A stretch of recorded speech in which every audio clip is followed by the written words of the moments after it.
మీ అందరికీ పరస టీవీ ద్వారా ఒక ప్రత్యేకమైన అరుదైన శివాలయాన్ని చూపించబోతున్నాను, పరిచయం చేయబోతున్నాను.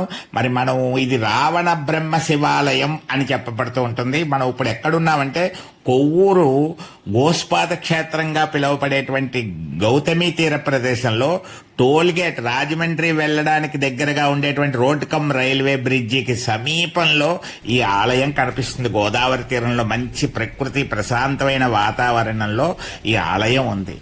ఇక్కడికి చాలా మంది భక్తులు వస్తూ ఉంటారు. మరి మేము ఎవరైనా అభిషేకం చేసుకోవచ్చు. ఇప్పుడు చూడండి, ముందుగా ఇక్కడ రావణాసురుడితో కూడినటువంటి ఒక విగ్రహము, శివలింగాన్ని పట్టుకున్న రావణాసురుడు, అదొక ప్రత్యేకత. ఇది ఎక్కడా కనపడదు. రావణాసురుడు గొప్ప శివభక్తుడు. ఆయన ఎదురుగుండా శివలింగం ఎదురుగుండా ఉంటాడు. శివలింగాన్ని పట్టుకుని ఉండడమే కాకుండా శివలింగం ఎదురుగుండా ఉంటాడు. ఇప్పుడు మనం ఆ శివలింగాన్ని దగ్గరకు కూడా వస్తున్నాం. ఆయన ఎదురుగుండా ఉన్నటువంటి ఆ శివలింగాన్ని చూస్తూ అలా 10 అడుగుల దూరంలో మనకి కనపడుతూ ఉంటాడు. చక్కగా శివలింగాన్ని నిత్యం నందీశ్వరులా దర్శించుకుంటూ ఉంటాడు రావణాసురుడు. అదిగో అక్కడ ముందుగా గణపతి దర్శనం, శివానుగ్రహాన్ని ప్రసాదించే గణపతి దర్శనం. ఆ పక్కనే ఉంది ఒక ప్రత్యేకమైనటువంటి శివలింగం.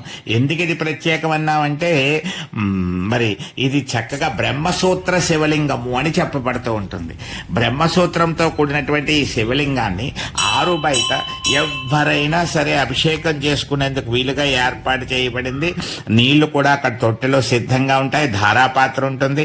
చాలా మంది వచ్చి చక్కగా ఈ శివలింగాన్ని దర్శించుకుంటూ ఉంటారు. ఇది కోర్కెలు తీర్చే ప్రదేశంగా కూడా చెప్పబడింది. ఇక్కడ ఒక 10 నిమిషాలు కూర్చుని ఓం నమ శివాయ అనేటువంటి మంత్రాన్ని జపించి ఆ బ్రహ్మసూత్ర శివలింగాన్ని కనుక అభిషేకం చేసినట్లయితే కోరికలు తీరుతాయి అనేటువంటి ఒక భావనతో భక్తులు వస్తూ ఉంటారు. మీకు కూడా వీలు కలిగితే ఎప్పుడైనా సరే రాజమండ్రికి 10 కిలోమీటర్ల దూరంలో ఉంది. కొవ్వూరు రోడ్కమ్ రైలు బ్రిడ్జి దిగగానే వెంకటేశ్వర స్వామి గుడి ఎదురుగుండా వస్తుంది. ఒక్కసారి వచ్చి మీరు కూడా ఓం నమ శివాయ అంటూ రావణ బ్రహ్మ శివాలయంలో అభిషేకం చేసి అనుగ్రహాన్ని పొందండి. లైక్ చేసి సబ్స్క్రైబ్ చేసి పరస టీవీని ప్రోత్సహించండి.